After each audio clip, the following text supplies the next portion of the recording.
Alright, I just got through frying pork chops, and I did decide to go ahead and turn this into gravy just for him to have as a side dish. I don't know if he will want it or not, but it can go in the refrigerator. Gravy is good in the refrigerator for several days. And if it gets too thick, you just add a little water to it. Okay? Alright, I got my standby water. I took my plain flour and I added a little more salt and a little more pepper. And then I got all my trimmings from this, from my pork chops, which are going to make a perfect gravy. And I got me a big spoon. And I want all of those crumbs on the bottom are going to be just absolutely perfect. All that stuff that you see is absolutely perfect. I'm going to see if I can bring you in a little closer. Let's see. Well, did I bring you in too far? Let's see.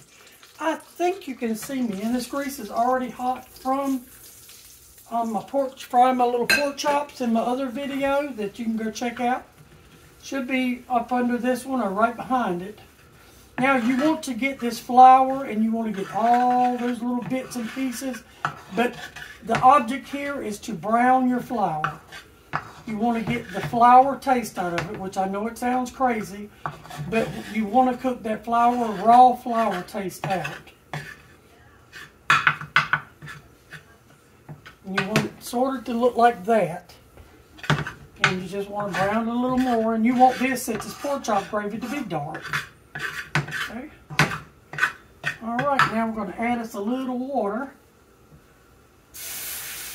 And it's going to turn into like a paste. And then you want to work that paste till you make sure it's good. And there's no lumps. You want your little brown pieces from the pork chop in your gravy. And don't let gravy intimidate you. A lot of people are intimidated by gravy. And there's no point in it. I mean, it's just, and you fail. I fail even though I've been cooking gravy for years. I still fail. And it only takes just a couple of minutes to make it. And the main thing is to keep it going. Keep it going and keep it on a high temperature so it will cook.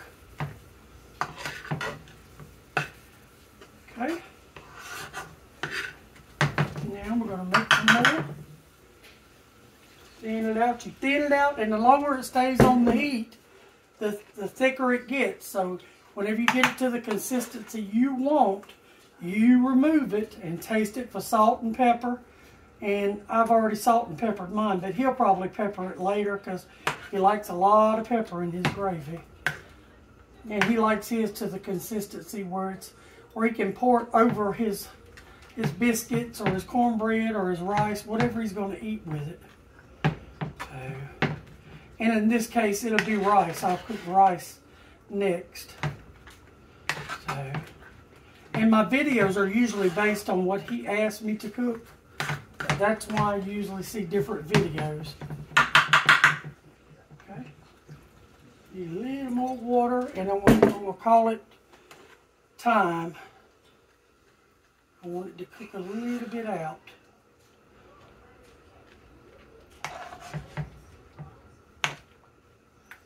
See how it is? Just a little bit thicker than that.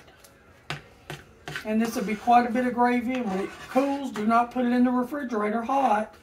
Never put hot stuff in the refrigerator. It will not only spoil the things around it, 9 out of 10 it will sour. Since this is only grease and flour, it may not, but it could potentially harm your eggs and stuff that's in there. And there you go. This is a perfect gravy. Let me see how hot this is. I'll see if I can pour it up so you can see. I don't know if I can because I'm right-handed. I'm going to turn the eye off and let's just see. See? Get all that goodness out of that skillet. He is really going to enjoy this. Smells absolutely amazing. And I got all of those crumbs as well. Okay.